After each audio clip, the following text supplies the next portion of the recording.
हाय दोस्तों, आज ही हमारा एक न्यू टॉपिक स्टार्ट हो रहा है सेल। ये पहला पार्ट है। सेल के बारे में आज हम जानेंगे कि सेल होता क्या है। ठीक है, तो सेल क्या होता है। सेल हमारे शरीर की सबसे छोटी इकाई है, जो कि अंग नहीं है, ठीक है, इकाई है हमारे शरीर की। तो इसी में सारी प्रोसेस प्रक्रियाएँ स्टार्ट होती हैं।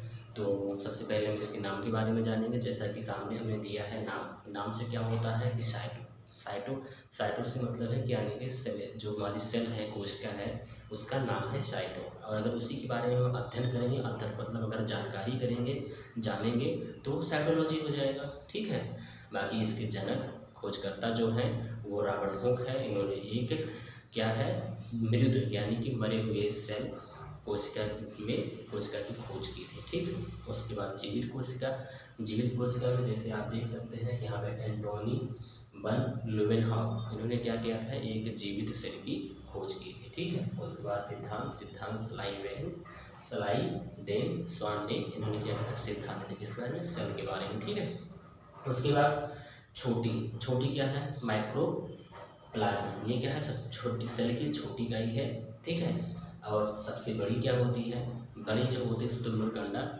शुतुरमुर्ग के अंडा जो होता है 12 से 15 एंगस्ट्रॉम का होता है, और उसी के अंदर में सेल पाए जाते हैं, और वो सबसे बड़ा सेल पाया जाता है किसमें, शुतुरमुर्ग के अंडे में। ठीक है, उसके बाद यहाँ पे मानव में छोटा, मानव यानी कि मेल में ही स्पर्म पाया जाता है, और स्पर्म के अंदर सबसे छोटा सेल पाया जाता है। ठीक है, और मानव में सबसे बड़ा यानी कि मानव में बड़ा यानी कि फीमेल में ओवरी अंडाणु, ये फीमेल में, क्योंकि फीमेल में रिप्रोडक्टिव सिस्टम जो होते हैं, जन्म प्रक्रिया संपन्न होती है, तो फीमेल में पाया जाता है। तो फीमेल में क्या है, ओवरी में ब्लड जो होता है, ओवरी में सबसे बड़ा सेल पाया जाता है। ठीक है, मानव में।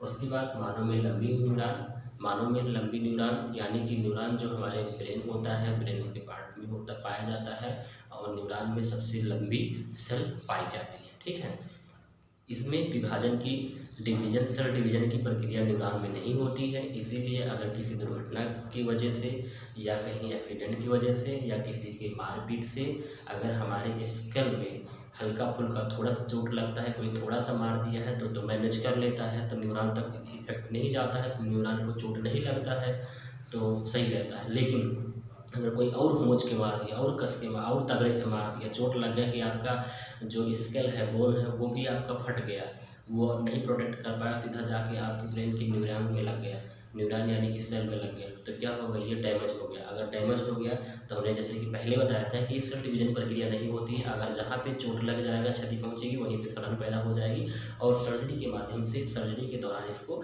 निकाला जाएगा। ठीक है, तो इसीलिए आप लोग अगर कभी भी यात्रा करो तो आप हेलमेट का जरूर प्रयोग करें, ताकि आप हेलमेट से अगर मान लीजिए कभी भी दुर्घटनाग्रस्त क्षति होती है, आप एक दुर्घटना होती है आपके साथ, तो आप जो है हेलमेट के जरिए आप बच सकें। ताकि जो है अगर आप हेलमेट लगाएंगे तो हेलमेट कुछ जो मतलब टूटेगा, कुछ स्किन पे आएगा, तो हमारे न्यूरॉन्स तक वो चोटें नहीं पहुंच पाएंगी। अगर आप विदाउट हेलमेट की यात्रा करोगे तो आपके सिर में लगेगा, आपका स्किन जाएगा, स्किन अगर टूट जाएगा, चोट लगेगा, तो न्यूरॉन्स जाएगा, न्यूरॉन्स में अगर इफेक्ट होगा, ये न्यूरॉन्स इफेक्ट होगा, तो सीधी सी बात है कि इंसान को कुछ भी हो सकता है। ठीक है, तो इसीलिए आप लोगों को ये चीज़ ध्यान करके रख के चलना है कि हमें जब भी यात्रा करनी है, हेलमेट पहन के यात्रा करना है, ताकि हमारे न्यूरॉन्स सेफ रहे, और न्यूरॉन्स सेफ रहेगा तो हम सेफ रहेंगे। ठीक है, उसके बाद विभाजन रहित नहीं होती, मैंने पहले बताया था। अगर न्यूरॉन्स में यानी कि न्यूरॉन्स सेल में अगर चोट लगती है तो वो विभाजन क्रिया नहीं करती है, डिवीजन नहीं होता, वहीं पे सड़न महसूस पैदा हो जाएगी, और वो सर्जरी के माध्यम से निकाला जाएगा। ठीक है, तेज विभाजन हमारे शरीर के सब जितने भी ऑर्गन है, सब ऑर्गन में सबसे तेज जो मतलब सबसे तेज यानी कि सबसे ज़्यादा, सबसे अधिक मात्रा में अगर सेल डिवीजन होता है तो वो केवल लीवर में होता है। लीवर एक ऐसा ऑर्गन है कि वहाँ पे अल्सर हो जाए, चोट लग जाए, कट फट जाए, तुरंत जो है सोचेगा अरे कहाँ से इफेक्ट हो गया, वो तुरंत सारे सेल एक्टिव होकर उसको क्या करेंगे, प्रोटेक्ट करके उसको तुरंत भरने लगेंगे कि अरे जल्दी ठीक होकर अपना फंक्शन स्टार्ट करें। लेकिन न्यूरॉन में ऐसा नहीं है, न्यूरॉन में अगर लग गया तो लग गया, क्योंकि वहाँ पर सेल डिवीजन होता ही नहीं है। तो यही प्रॉब्लम है कि अगर मान लीजिए आप गाँव में हैं, गाँव में दो पड़ोसी हैं, आप उन दोनों पड़ोसी में ईर्ष्या करते हैं, अरे हम हैं, हम अगले पड़ोसी से ईर्ष्या करते हैं, तो हम अपना जो भी अच्छा मेथड है हम उसको थोड़ी बताएंगे, क्योंकि वो आगे हो जाएगा। ठीक है, अगर आगे हो जाएगा तो पीछे हो जाएंगे। तो वही चीज़ यहाँ पे है। यहाँ पे न्यूरॉन जो है, न्यूरॉन के जो सेल हैं, अगर एक सेल वहाँ पे चोटिल हो गया, वो मर रहा है बेचारा, दूसरा सेल थोड़ी मरने जाएगा, कहेगा मरने दो, ठीक है। लेकिन लीवर में ऐसा नहीं है। वहाँ पे अरे अब जैसे एक गाँव में, ये यहाँ पे कहने का मतलब यही था कि अगर 10 गाँव है, 10 गाँव पे अगर विपदा आ गई, आपत्ति आ गई, आग लग गया, कुछ भी, अगर 10 घर खतरे में है तो कौन जाएगा बचाने? कोई नहीं जाएगा। लेकिन लीवर में ऐसा नहीं है। लीवर में देखेंगे अरे नहीं, इसको जो है, ये तो मतलब हमारा पड़ोसी है, इस पे मतलब कुछ आपदा आई है, तो तुरंत क्या होगा, सारे सेल एक्टिव हो जाएंगे और उसको क्या करने, कवर करने लगेंगे और तुरंत ठीक करके फिर से फंक्शन स्टार्ट कर देंगे, ठीक है। उसके बाद सबसे फर्स्ट पॉइंट हमारा क्या है, कोशिका झिल्ली यानी कि मेम्ब्रेन, यानी कि प्लाज्मा झिल्ली, ठीक है। प्लाज्मा झिल्ली होती क्या है कि जैसे हम सबसे पहले जान लेते हैं कि मेम्ब्रेन के बारे में, यानी कि झिल्ली के बारे में। कोई भी चीज़ होता है उसका एक आवरण होता है, ठीक है। अगर आवरण नहीं होगा तो वहाँ के, जैसे मान लीजिए एक फैमिली होती है, तो फैमिली में जो बड़े बड़े बूढ़े बुजुर्ग होते हैं, चाहे वो दादा कह लो, चाहे वो अपने फादर को कह लो, ठीक है। तो वो क्या है, हमारा एक मेम्ब्रेन झिल्ली की तरह है। कैसे हैं? क्योंकि उन्हीं के हाथों में हमारे परिवार की पूरी क्रियाएं संपन्न होती हैं, ठीक है। अगर वो मजबूत रहेंगे, वो सही से काम करेंगे, तो हमारे, जैसे हमारे मान लीजिए फादर हैं, तो फादर अगर हमारे हैं तो उनके अंडर में हम सब हैं, फादर है, मदर है, तो वो एक झिल्ली की तरह काम, झिल्ली है। और उनके अंदर हम क्या हैं, जैसे कि mitochondria, lysosome, endoplasmic reticulum, centrosome, ribosome, ये सब हम हैं, क्योंकि हम उनके अंदर हैं, ठीक है। तो वो मतलब एक आवरण है। आवरण अगर सही होगा तो हमारे उसके अंदर, यानी कि अगर एक फैमिली के अगर वहाँ के जो मुखिया होंगे, अगर वो मुखिया स्ट्रिक्ट होंगे, अच्छे होंगे, समझदार होंगे, तो अपने परिवार का संचालन अच्छे से करेंगे। उस परिवार के जितने भी उनके लड़के होंगे, बेटा होगा, बेटी होगी, वो क्या होगा, इधर उधर नहीं भगेंगे, उनके गाइडलाइन के अनुसार चलेंगे, ठीक है। तो उसी प्रकार से यहाँ पे झिल्ली के बारे में दिया गया है कि हमारा जो सेल होता है, उस सेल का सबसे बाहरी लेयर जो होता है वो क्या होता है, मेम्ब्रेन होता है, झिल्ली होती है। और उसी झिल्ली के अंदर में न्यूक्लियस होता है, और जो वो सेंटर यानी केंद्रक का काम करता है। और उसी अंदर में माइटोकॉन्ड्रिया, लाइसोसोम, राइबोसोम, सेंट्रियोल्स, उसके बाद एंडोप्लाज्मिक रेटिकुलम, ये सारी चीज़ उसी के अंदर पाए जाते हैं। किसके अंदर? सेल के अंदर। और उसके अंदर जो न्यूक्लियस होता है, इन सबको कार्य करने के लिए संचालित करता है कि आप कार्य करिए, मतलब कि एक मतलब गाइडलाइन जारी करता है कि इसका काम उसका काम है, सारा चीज़ वो करता है, ठीक है। तो यहाँ तक हो गया। तो उसी के बारे में यहाँ लिखा हुआ है कि प्लाज्मा झिल्ली यानी कि पादप प्लस जंतु में प्रोटीन बनता है, ठीक है। प्रोटीन बनता है सेल से। सेल कहाँ है? कोशिका के सभी अंग ऑर्गन इसी झिल्ली में रहते हैं। किस झिल्ली में? जो हमारा सेल है, सेल का जो बाहरी आवरण है वही झिल्ली है, वही मेम्ब्रेन है। तो यहाँ पे हमने बना दिया है, जैसे आप देख सकते हैं कि यहाँ पे जो एक गोल सा है, सीधी गोल में है, जो सीधा गोल में ये वाला लेयर है, ये वाला लेयर यहाँ पे दर्शाया है, ये क्या है? मेम्ब्रेन है, ठीक है, ये मेम्ब्रेन है। उसके बाद जो ये बगल का टेढ़ा टेढ़ा टेढ़ा हमने ऐसे लेयर बना दिया, ये क्या हो गया? वाल हो गया, ठीक है। क्या है? वाल है। तो आप देख सकते हैं कि ये जो मेम्ब्रेन है, मेम्ब्रेन के अंदर ही इस लाइन को ये क्या कर रहा है? नोटिफाई कर रहा है ना कि हाँ इसी के अंदर रहना है, क्योंकि इसमें बोल रहे कोशिका के सभी अंग ऑर्गन इसी झिल्ली में रहते हैं। तो सही बात है, इसी के अंदर में क्या है? सब है। क्या है? न्यूक्लियस है, राइबोसोम्स है, माइटोकॉन्ड्रिया है, सेंट्रियोल है, उसके बाद एंडोप्लाज्मिक रेटिकुलम है, लाइसोसोम है, सब है।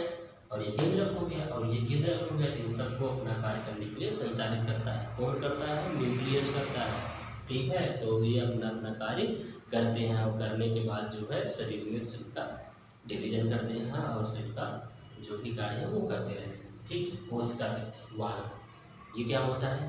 यहाँ पे लिखा ओनली प्लांट पादप। ओनली प्लांट पादप मतलब केवल पौधों में, यानी केवल पेड़ और पौधों में ये क्या पाए जाते हैं? वाल पाया जाता है, कोशिका भित्ति पाई जाती है।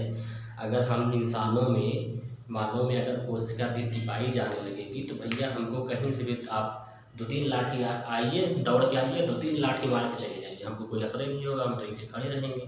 काहे खड़े रहेंगे? क्योंकि वाल है। वाल क्या है? एक मोटी लेयर है। तो मोटी लेयर है तो मोटी लेयर चोट थोड़ी लगेगा। पेड़ पौधे हैं, आप जाइए, उनको चोट तो लगती है लेकिन महसूस तो कर नहीं सकते, बोल नहीं सकते। तो आप जाते हैं बिना फालतू में 2-3 पैर ऐसे मार के चले जाते हैं बिना वजह के। 2 लेयर रहेंगे, डंडा खींच के मार देंगे, लाठी मार देंगे, तो इसीलिए जानते थे कि जब आगे इंसान क्या होगा किसी भी वजह से, क्योंकि इंसानों से सबको खतरा है, ठीक है, तो इंसान ही सारी खतराएं पैदा करता है। तो उसी प्रकार से यहाँ पे कोशिका भित्ति है, अगर हमारे अंदर कोशिका भित्ति होने लगेगी तो हम जो है पूरा चट्टान की तरह हो जाएंगे। हमको आएगा कोई मार के चला जाएगा, कोई बजा के चला जाएगा, वो असर नहीं पड़ेगा। तो हम किसी से वैसे चल के बिगड़ के किसी से चलते रहेंगे और बिगड़ जाएंगे, यारे मारोगे, ठीक है। तो यही चीज़ है, तो ये चीज़ हमारे अंदर नहीं है, इसीलिए हम पेड़ जितना मजबूत नहीं है उनसे नाजुक हैं, क्योंकि हमारे अंदर केवल मेम्ब्रेन पाई जाती है, ठीक है। तो आप देख सकते हैं कोशिका भित्ति ये ओनली प्लांट पाथर में पाया जाता है, सेलुलोज का बना होता है और इसमें सुरक्षा तथा आकार प्रदान करता है। अगर ये हमारे बॉडी में सेलुलोज होता तो हम भी पेड़ जैसा खूब बड़े हो जाते हैं, खूब चट्टान होते हैं। तो सेलुलोज हमारे अंदर नहीं पाया जाता है, ये पौधों में पाया जाता है तथा इसीलिए सुरक्षा तथा इनका आकार प्रदान करता है। कौन करता है? सेलुलोज करता है, सेलुलोज में बनता है और उनका सुरक्षा प्रदान कौन करता है? कोशिका भित्ति वाल करता है। तो जैसे हम यहाँ पे समझा दिए हैं, बता दिए हैं कि जो बाहरी वाला लेयर ऐसे से बना है, ये पौधों में, पेड़ में क्या है? वाल का काम करता है, ठीक है। इतना समझ में आ गया?